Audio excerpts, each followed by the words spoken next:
പീഡന പരാതിയിൽ കൊടുവള്ളി സ്വദേശിയായ 64-കാരന്റെ അറസ്റ്റിൽ പുനരന്വേഷണത്തിന് ഉത്തരവിട്ട് മനുഷ്യാവകാശ കമ്മീഷൻ.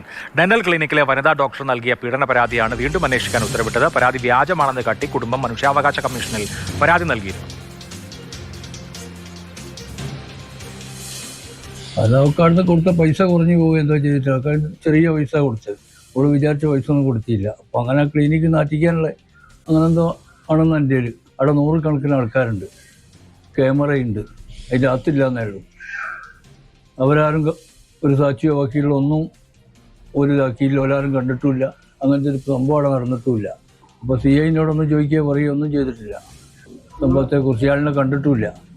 അത് ഞാൻ ജയിലിൽ നിന്ന് ഇറങ്ങി വന്നപ്പോൾ ആണ് എന്നെ കാണുന്നത്. പൈസ സ്റ്റേഷനിലെത്തിയപ്പോൾ ഒരു പോലീസുകാരനോട് പറഞ്ഞു 50,000 റുപ്യ തന്നിക്കാണ് കേസിൽ നിന്ന് ഒഴിവാക്കാം എന്ന് പറഞ്ഞ് രാത്രി 8:30 മണി വരെ ഒരിനെ കളിപ്പിച്ച് ഏട്ടാക്കി ഇങ്ങോട്ടാക്കി ഇതാക്കി കളിപ്പിച്ച്. അഞ്ജന സുകുമാരൻ വിവരങ്ങളുമായി. അഞ്ജന, ഈ പരാതി വ്യാജം എന്ന് ആരോപിക്കുന്നത് എന്തുകൊണ്ടാണ്?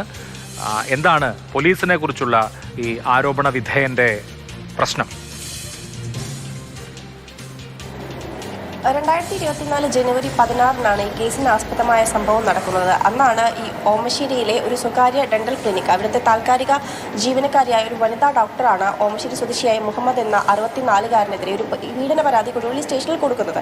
ആ പരാതി കൃത്യമായി പരിശോധിക്കുക പോലും ചെയ്യാതെയാണ് ഈ മുഹമ്മദ് എന്ന ആളെ പോലീസ് അറസ്റ്റ് ചെയ്തത് എന്നുള്ളതാണ് കുടുംബം പറയുന്നത്. ഈ പരാതി വ്യാജമാണെന്നും പോലീസ് വേണ്ട അന്വേഷണം ഈ കാര്യത്തിൽ നടത്തിയില്ല എന്നുമാണ് കുടുംബം പരാതിയായി അന്വേഷിക്കുന്നത്. ഒരു പ്രാഥമിക അന്വേഷണം പോലും ഈ കേസുമായി സംബന്ധിച്ച് പോലീസ് നടത്തിയില്ല എന്ന് പറയുന്നത്. മാത്രമല്ല, ഈ പരാതി നൽകി പിറ്റേ ദിവസം തന്നെ ഇയാളെ പോലീസ് കസ്റ്റഡിയിൽ എടുക്കുകയായിരുന്നു. അതും മരുന്ന് വാങ്ങാൻ ഒരു മെഡിക്കൽ ഷോപ്പിൽ മറ്റും നിൽക്കുന്നൊരു സമയത്തായിരുന്നു ഇയാളെ മുഹമ്മദ് എന്ന് പറഞ്ഞ ഇയാളെ പോലീസ് കസ്റ്റഡിയിൽ എടുക്കുന്നത്.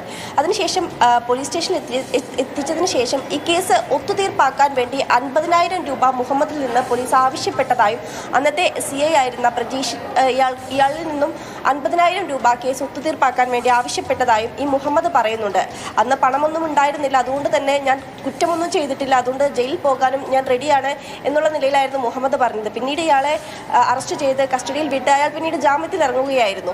അതിനുശേഷമാണ് കുടുംബം പിന്നീട് മനുഷ്യാവകാശ കമ്മീഷനിൽ പരാതി നൽകുന്നത്. ഇത് പരാതി വ്യാജമാണ്, അതോടൊപ്പം തന്നെ പ്രാഥമിക അന്വേഷണം ഒന്നും നടത്താതെയാണ് പോലീസ് ഇക്കാര്യത്തിൽ അന്വേഷണം നടത്തിയതെന്നും ഇയാളെ അറസ്റ്റ് ചെയ്തതെന്ന് ചൂണ്ടിക്കാട്ടെ മനുഷ്യാവകാശ കമ്മീഷൻ ഈ പരാതി സ്വീകരിക്കുകയും അതിന് ഒരു അന്വേഷണം നടത്തുകയുമൊക്കെ ചെയ്തു. അതിലാണ് ഇപ്പോൾ DYSP റാങ്കിലുള്ള ഒരു ഉദ്യോഗസ്ഥനെ കൊണ്ട് വീണ്ടും ഈ കേസ് അന്വേഷിക്കണം എന്ന് ഉത്തരവിട്ടിരിക്കുന്നത്. അതുകൊണ്ട് തന്നെ വരും ദിവസങ്ങളിൽ ഈ കേസുമായി ബന്ധപ്പെട്ട കൂടുതൽ അന്വേഷണം നടക്കുമെന്നുള്ളതാണ് അറിയാൻ സാധിക്കുന്നത്. അഞ്ജന സുകുമാരൻ വിശദാംശങ്ങൾ നൽകുകയായിരുന്നു.